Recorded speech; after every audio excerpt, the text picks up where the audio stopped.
Good morning, students. So in the previous video, we learned about the sentence, its types, and subject and predicate. I hope you have understood that chapter properly. So today we are going to learn the chapter paragraph. This chapter is also based on the sentences and the subject and predicate. So students, firstly, we revise the previous videos. Sentence. What was the sentence? Sentence is a group of words that gives a complete sense. It starts with a capital letter and ends with a full stop, as you all know. So students, to write about something, we needed more than one sentence. किसी भी कुछ भी लिखने के लिए हम कुछ लिखना चाह रहे हैं किसी टॉपिक पर, हमें लिखने के लिए एक से ज़्यादा सेंटेंस की ज़रूरत होती है. We need to use many sentences. So students, this chapter is also based on the sentences. We need sentences to write paragraph also. In the previous chapter, in the sentence, we learned about only one sentence, but here we need many sentences to create a paragraph. So students, paragraph writings. When sentence about a particular topic are written together, they form a paragraph.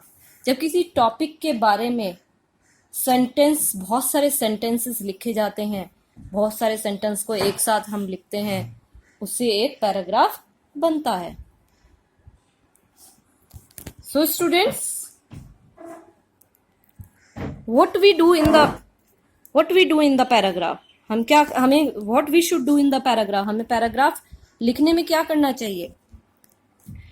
Firstly, we should think about the main idea before writing the paragraph. जब भी हम कोई paragraph लिख रहे हो तो हमें क्या करना चाहिए? हमें मेन टॉपिक के बारे में सोचना चाहिए. Talk about one main idea. जिस सपोज करिए आपको माई स्कूल पर पैराग्राफ दिया गया है, तो आपको वन टॉपिक के बारे में मेन आइडिया आपको क्या देना है उसमें? स्कूल के बारे में ही आपको उसमें सोचना है, उसके बारे में ही आपको सब कुछ लिखना है. All the sentence should depend on the school. So student, before writing a paragraph, think about what you want to write in the paragraph. So students, what should do you? तो मैं आपको क्या करना चाहिए? पैराग्राफ लिखने से पहले आपको सोचना चाहिए कि आप क्या पैराग्राफ में लिखोगे. सपोज करिए आप स्कूल के बारे में लिख रहे हैं, तो आपको सोचना पड़ेगा मुझे हमारे स्कूल में क्या क्या है, हम क्या क्या लिख सकते हैं, हमारा स्कूल कैसा है. अ गुड पैराग्राफ शुड, आपको एक अच्छा पैराग्राफ लिखना है तो आपको उसमें क्या क्या सोचना चाहिए. A good paragraph should have sentences about a single topic. एक अच्छा पैराग्राफ में सिंगल टॉपिक के बारे में ही सारे सेंटेंसेस होते हैं. हमें कुछ एक्स्ट्रा चीजें नहीं देनी होती है उसमें कि हम एक्स्ट्रा कुछ भी फालतू का लिख दें. हमें only important topics, important view ideas लिखने होते हैं. सेंटेंसेस उसी सिंगल टॉपिक के बारे में होना चाहिए.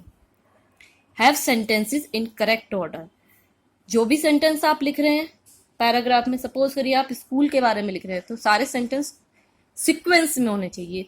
ये नहीं कि जो बात हमें पहले लिखनी है वो हम बाद में लिखें और जो बाद में लिखनी है वो पहले लिखें. It should be in a correct order. Have an opening and a closing sentence. We should be very careful in starting the paragraph and ending the paragraph. हमें पैराग्राफ स्टार्ट करने में और एंड करने में बहुत ज़्यादा अटेंटिव होना चाहिए, बहुत ध्यान रखना चाहिए.